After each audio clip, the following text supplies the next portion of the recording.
Hey guys, it's JD from Ponzo World, and today we're unboxing and reviewing this jump starter made by Lokithor. Now you can find this jump starter here on Amazon. Links for it will be down below this video if you want to go check it out. Now I'm just going to go ahead and give you guys a little backstory on Lokithor here. Actually did a review for them a little over, probably I'd say a year ago. It was a jump starter and it had an actual air compressor built in.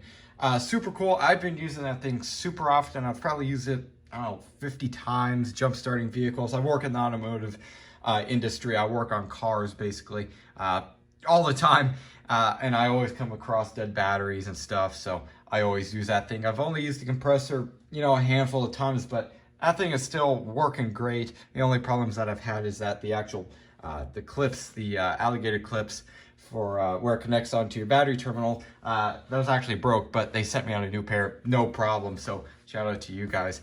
Anyways, here we have another jump starter from them, Lokithor. You can see the model number on the side right here. 24 months battery, 0% spark right here. You can see there the liters that it can jump engine wise. On the side here, pretty much the same thing, little instructions here on how to use it. Very basic, we'll go ahead and go over that. You can see right here, 2500 amps, peak current, IP65, water resistance. Keep in mind, it is not 100% waterproof. Anyways, let's go ahead and open this thing up, and hopefully this thing impresses me just like their last jump starter did. All right, looks like on top we have probably a little user manual right there. And well, here's the jump starter. Let's go in and pull it out here. Got some weight to it. Plus it's kind of stuck in the box here. There we go. Here it is. Sweet, looks like we have two lights up here. That's where you connect the jump leads into. And then on the side here, we have a USB port, USB-A, USB-C, and also I believe that's where you charge it, I'd guess. We'll go ahead and see here in a little bit. I am going to go ahead and give this thing a full charge before I start using it.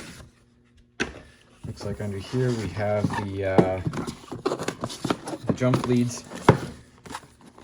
Go ahead and open the box here. So I pull right here. And yep, there they are. Oh, it looks like this one actually has a fuse built in. Or no, never mind. That's not a fuse. That's where you connect it to the dang the actual jump starter. There it is. These are kind of new and improved over the last jump starter that I had, or still do have. It's actually sitting in my Lexus right behind me. That's where it stays most of the time. And then right here, okay, a little 12 volt to this plug right here to charge it if you want to charge it in like a car. USB-A to USB-C, and then USB-C to USB-C.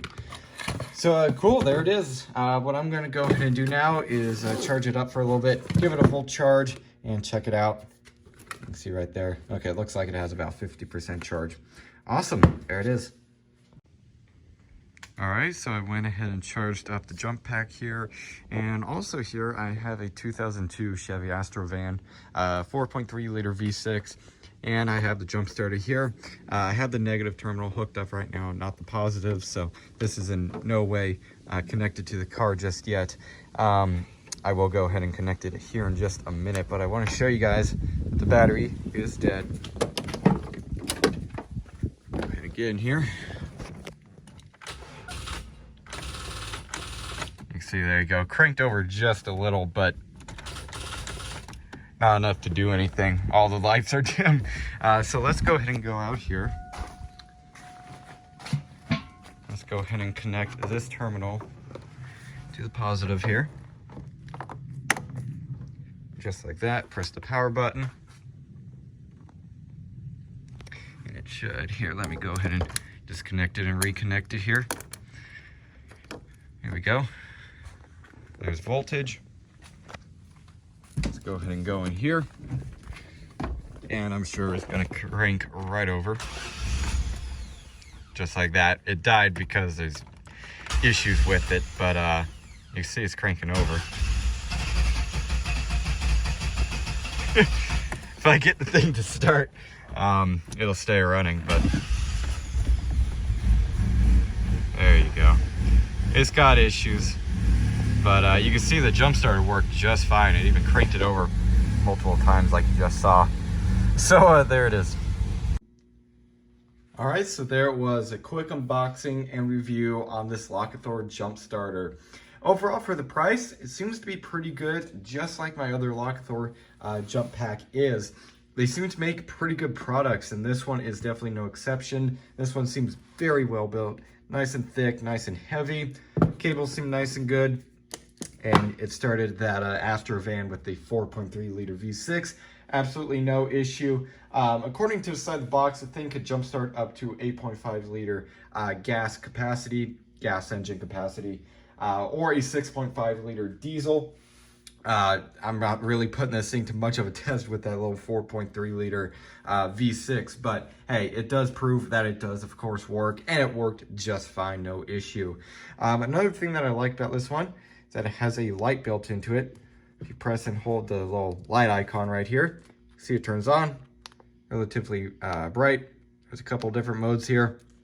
So there it is, and that's really all this jump pack has to offer. It's very basic, however, it works good, and it is of course, water resistant like I showed earlier, and it's got nice bright light on the front here. Or you can even charge external devices. Like I showed earlier, you have the normal USB-A port, that is the charging port there, and then also a USB-C. So really, overall, for the price of the thing, I'm pretty happy with it. I'm definitely going to be putting this in probably my 300ZX to replace the jump starter that's in there, since this one is a lot bigger. So it'll, of course, last longer. It'll jump more cars. So yeah, I guess that's really it for this video. Hope everybody enjoyed. And don't forget to like and subscribe. I'll see y'all next time. Goodbye.